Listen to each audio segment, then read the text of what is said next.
Hi, honeys. Welcome to Books and Hauls with Michelle. I'm here today to do a book haul. Every month I get some Book of the Month books or a book. Now, you can use my link or you can use anyone who is a Book of the Month member's link to sign up. When people do that, I get free books. And whoever signs up, I believe it's half off the first month.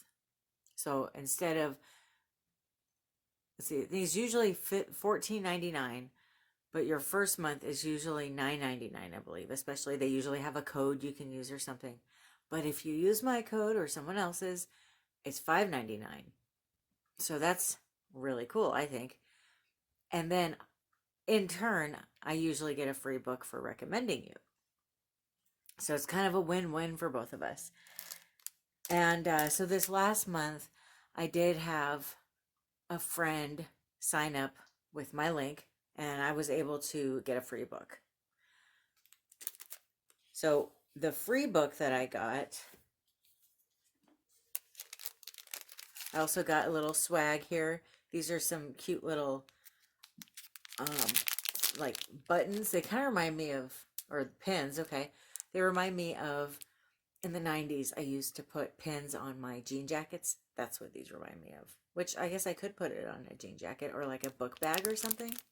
They're nice, good quality ones. So you get fun little things like that too. It's pretty cool. The book that I selected to get free was one of the 5 books that Book of the Month recommended. You can pick, the way it works is you can pick one of their 5 books to get sent to your home, and usually they're new releases or early releases, and they're greatly discounted. For being a hardback or hardcover book, $14.99 a month is nothing compared to, with free shipping, compared to what it would cost if you went to any other store and bought a hardback book that was a new release. It just, the savings are pretty good. I love Book of the Month. I've been a member. I was a member for 1.5 years. I took a break when I moved here, and then I started up over the summer, and I just love it. Anyway, I'm not trying to sound like an infomercial. I just had to tell you how much I love them. And if you don't like the books that they have, you can always skip a month. No big deal.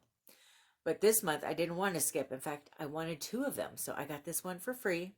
It's called Girl A by Abigail Dean. This book is about a girl named Lex who grew up in what she calls a house of horrors, which already sounds like my kind of book because I love thrillers, I love horrors, I love scary books.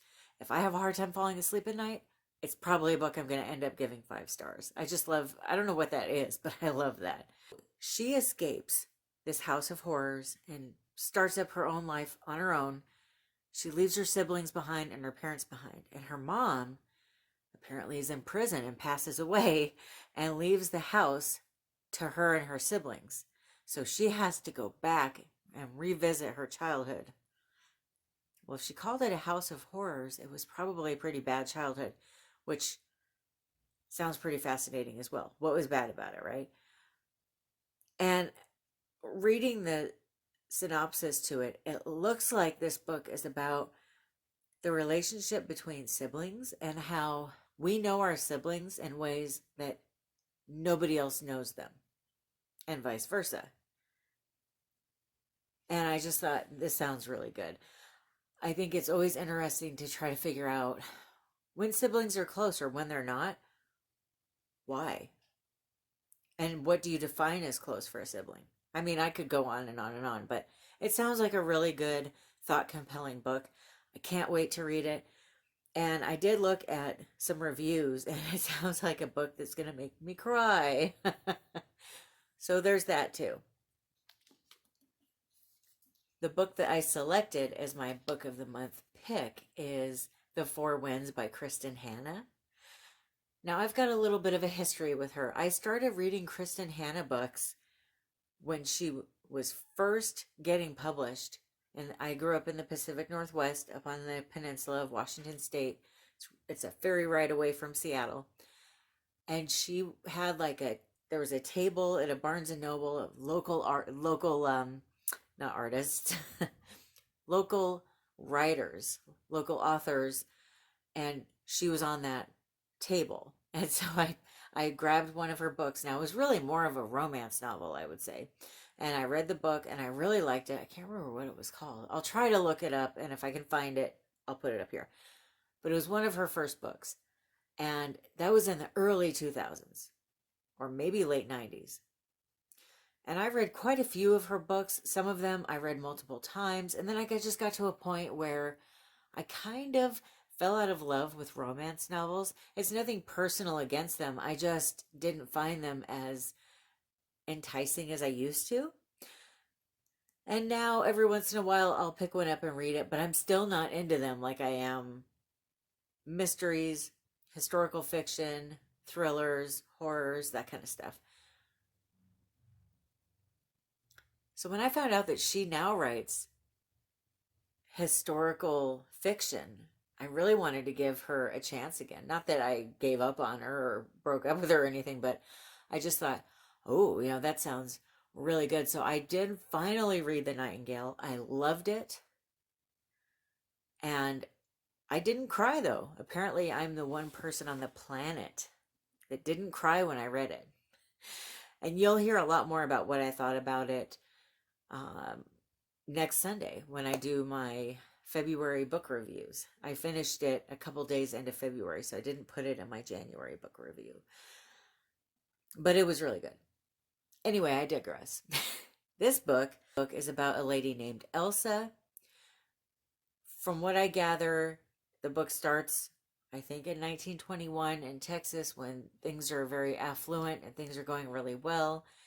And then the current time in the book is 1934 and the Great Depression is going on. And she's trying to decide if she wants to stay in Texas or if she wants to move to California like everybody else was doing at the time. It kind of sounds like The Grapes of Wrath, which is to this day one of my favorite books of all time. So that, of course, made me want to read this. It sounds like she's got a dying farm, she's got a tumultuous marriage, and she's trying to keep her kids alive and probably happy too, and then trying to figure out what to do on top of all of that. So I'm really looking forward to reading this. I think it's going to be wonderful. I've never read a Kristin Hannah book I didn't like. Of course, to what degree I like it varies on the book, but I'm sure I'll like it.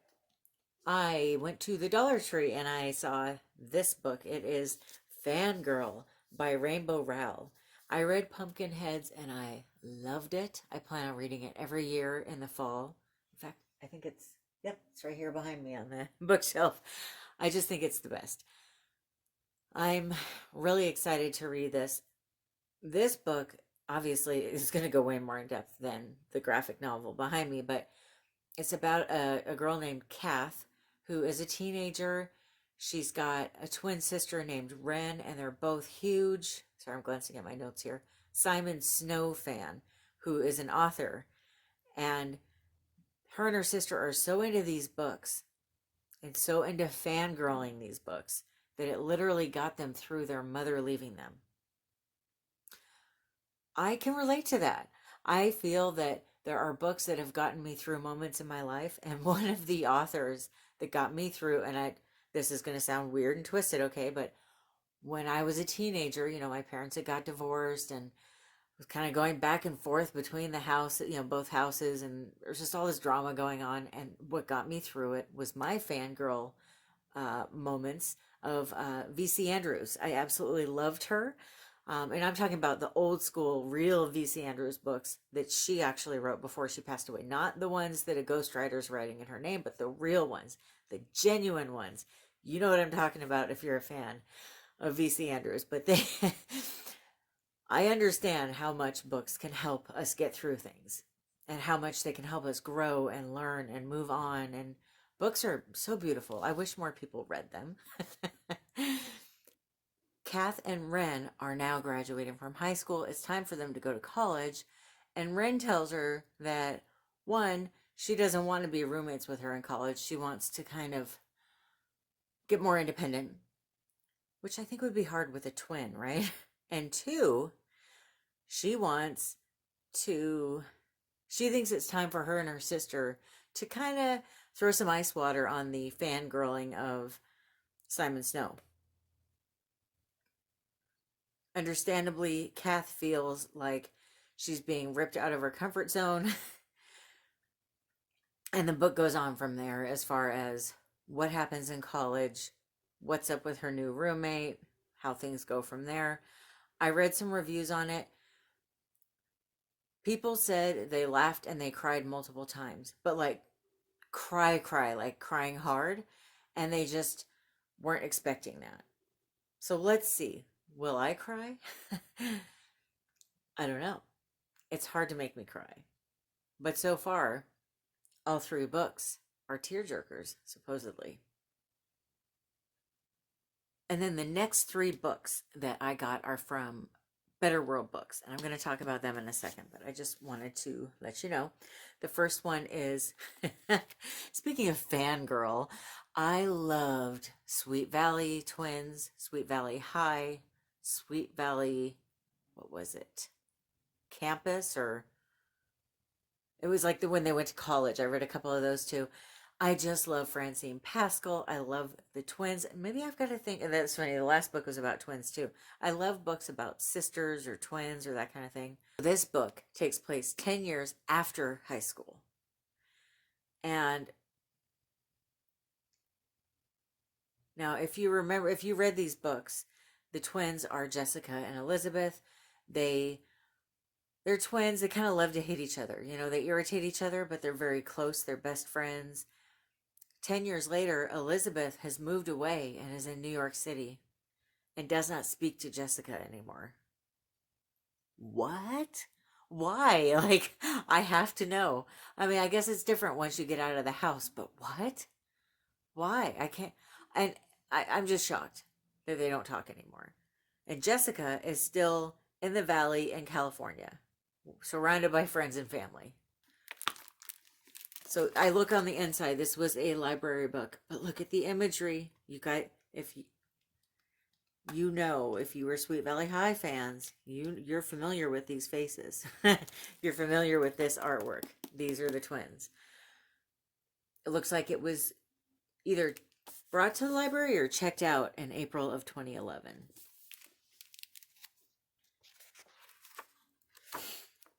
I'm just curious. Okay, the copyright for this is 2011, so it was probably a new release when the library got it. Jessica longs for forgiveness, but Elizabeth can't forget her twins' duplicity. She decides the only way to heal her broken heart is to get revenge. What? Okay, side note, if you read these books, Elizabeth doesn't get revenge. Elizabeth is the nice person that gets walked over all the time. She wants revenge? What in the heck happened with these two? Okay. Always the good twin, the one getting her reckless sister out of trouble, Elizabeth is now about to turn the tables. I can't wait to read this. It's driving me nuts. I ordered it two weeks ago. You know, I'll get into Better World Books in a minute, but I ordered it 2 weeks ago. It just got here, and I am beside myself. And I've got something else I have to read. I'm almost done with the book I'm reading right now. I have another one I've got to read first. And then maybe I can get to this one. I don't know. I'm just going nuts. I can't wait to find out what happened 10 years later. Like, I'm invested in this story. I spent years of my life reading about these twins and sometimes rereading. Like, this is a big part of my life. I feel like these girls are a part of my life, even though they're just fictional characters in a book. They're very important to me.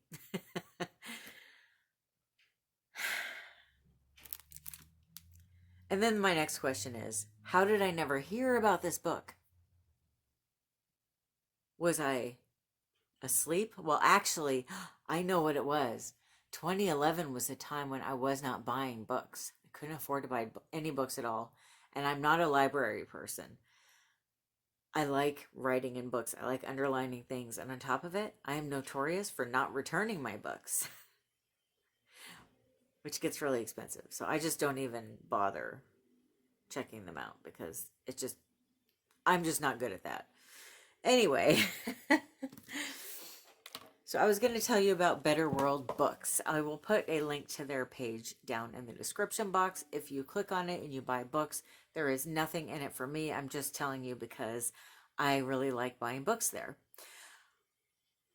The way that Better World Books works, in my opinion, okay, I mean, everywhere you buy books has their downfalls and their plus sides. They are not always cheaper than Amazon or Barnes & Noble. They're just not. Especially if you want a new release, it's going to cost you the same amount that it would anywhere else. But, and it does take a little bit longer for them to arrive. I feel like Barnes & Noble is kind of slow to ship too. Amazon, I mean, they're here lightning fast.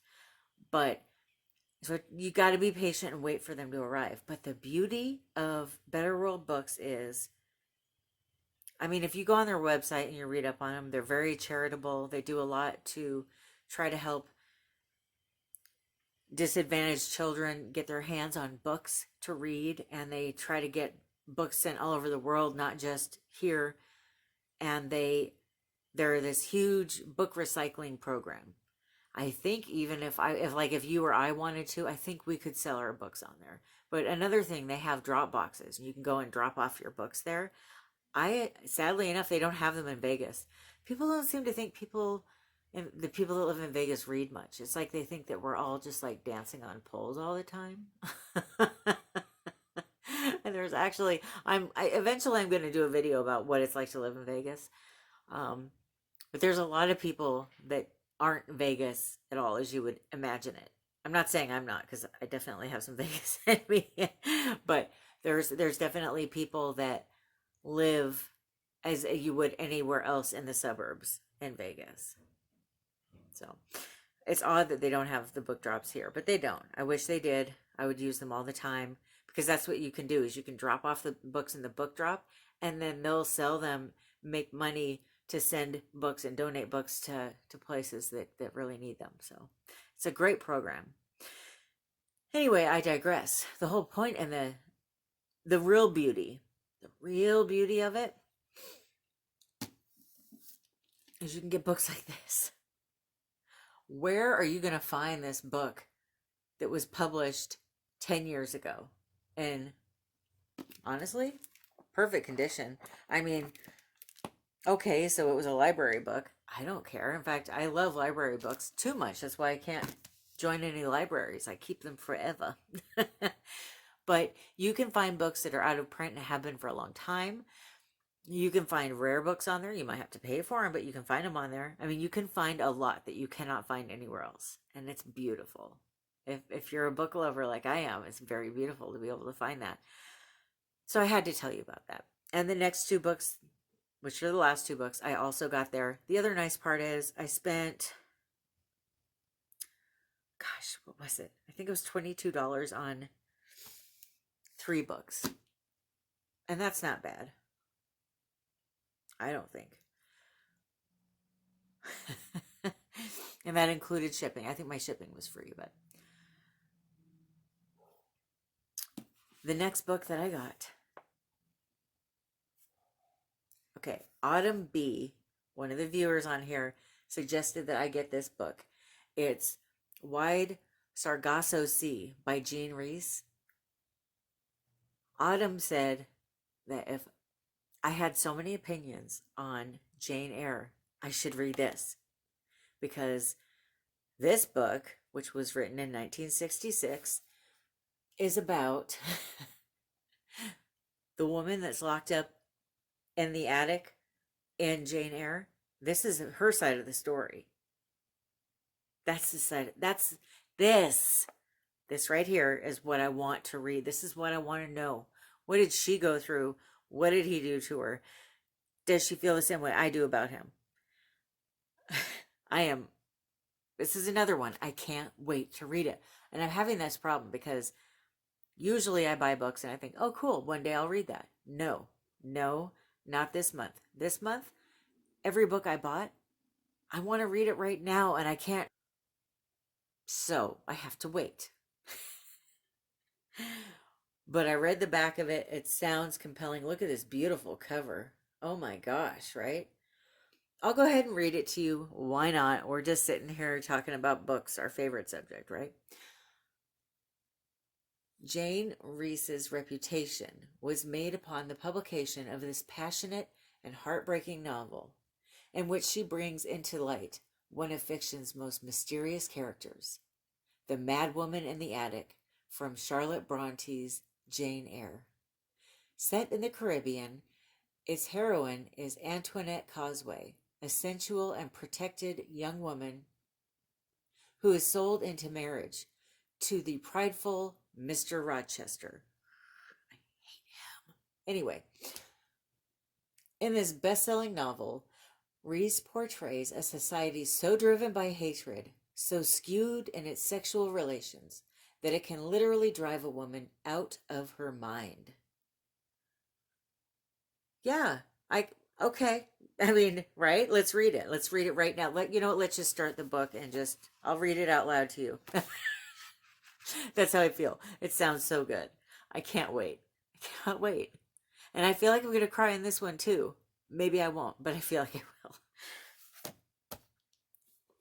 Just realized I told you that I bought, what was it? 6 books this month? No, I didn't. No, I got 7. The one I'm about to finish. I forgot to mention it. So this is not the last book. There's one more after this.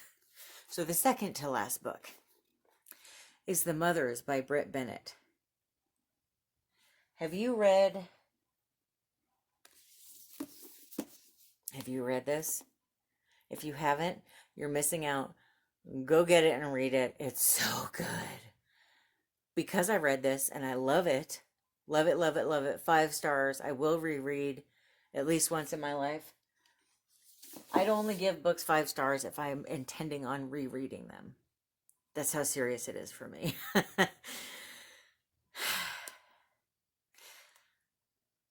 So when I read that book, I thought, what else has this woman written? Because I want to read it. And here it is. The Mothers. I think this book looks enticing and heart-wrenching. I think I'm going to cry again. I think I am. We'll find out. We will find out. Now, I'm just going to read this one to you as well. It begins with a secret. It is the last season of high school life for Nadia Turner, a rebellious, grief-stricken 17-year-old beauty. Mourning her mother's recent death, she takes up with the local pastor's 21-year-old son, Luke. They are young. It's not serious, but the secret that results from this teen romance and the subsequent cover-up will have an impact that goes far beyond their youth. As Nadia hides the truth from everyone, including Aubrey, her best friend, the years move quickly. Soon, Nadia, Luke, and Aubrey are full-fledged adults, still shadowed by the choices they have made in their youth and by the constant nagging question, what if they had chosen differently? The possibilities of the road not taken are a relentless haunt. An urgent and provocative debut from an important new voice. The Mothers is a book about community and ambition, love and friendship, and living up to the expectation in contemporary Black America. Right. Doesn't this sound good? And it's about secrets that have been going on for years. Sign me up. Where's that dotted line? Sign me up. I'm going to read this. I just can't wait to read it. It's so fascinating how destructive lies can be. And last but certainly not least, The Kidnapped Bride, a Patricia Fisher mystery by Steve Higgs. This book is the second book in the Patricia Fisher mystery series. Mr. Higgs is self-published, which I just couldn't love that more. I think it's wonderful. And I love his writing. It's cozy mystery with an adult twist. It's got a lime on the top, you know? It's just beautiful. It's not like raunchy, but it's just a little more adult. It's a little more human. It just doesn't feel so fake, right? I mean, I love cozy mysteries. Please don't get me wrong, but they do feel a little fake, right? They feel a little Pleasantville. And his books are just a little bit more realistic. And they're fast paced. They feel like a really good adventure movie. Just, you know, there's like a rhythm to his books. And I just love them. He's got human characters. I don't really want to get into this book or what I thought of it, because we're going to talk about that in a review video and tomorrow's video. I'm doing my very first reading vlog. Please be patient with me. This is my first time. And let me know if you watch the video, which is tomorrow, Monday. If there's things I'm not addressing that I should, or things I'm not doing that maybe like reading vloggers do, let me know, because I don't know what people want to see or hear. It just seemed kind of fun. I mentioned it in my last book video, and people were like, yes, we want to see a reading vlog. So bear with me, and please give me as much constructive criticism as you want. Just, you know, you don't have to rip me to shreds, but just be honest about what you would like to see with those, and I'll see what I can do. This book, I'm trying to think how to say it without any spoilers. Okay, so Patricia's on this around the world cruise, and so some of the characters are, you know, they've shown up in the last book, they're in this one, they'll probably be in every book, which I love. And there's a gangster on the ship. And his fiance, the bride, goes missing. And it's this whole trying to find her, figuring out what happened to her. And that's what the book is. That's all I'm going to say. But it's really good. Okay, I'm not going to say anything else. I bought that book on Amazon. There's different pros and cons to all the bookstores, but the one thing I really like about Amazon is they have the ability to sell books that are from self-published authors. I don't find that anywhere else. When I look him up, I've looked at multiple bookstores to try to find him. Only on Amazon can I find him. Or I could go directly through him. But to my knowledge, it looks like he sends his, you know, like a chunk of his books to Amazon, has them for sale there, and when people buy them, they get shipped to them, which I think would be easier for him dealing with me, because I think he's in England, so he wouldn't want to be shipping directly to me. Yeah, he's from Great Britain. But I am going to put links to all of these books down in the description box. And I want to let you know, because I'm a full disclosure kind of girl, these are affiliate links with Amazon. What that means is if you use them, I get a small percentage commission. And I'm doing that because I think I've mentioned this before. I'm trying to think of new and innovative ways to make money for us to get a down payment for a house to buy. And why not do some kind of affiliate links when it comes to books, since that's my huge passion. I will also have the link to Book of the Month down below with the referral link, and the Better World Books link down below. So be sure to check all that out. Like I said, I will be on here tomorrow with my first ever reading vlog. I hope you love it. Next week, on Sunday, I will be doing my February book reviews. So be sure to tune in for that. If there's any book or book-related videos that you would like to see that you haven't seen me do yet, feel free to let me know in the comments. I'm always open for new ideas. Thank you so much for watching. I hope you have a wonderful rest of your day filled with wonderful book reading. I love you. Bye.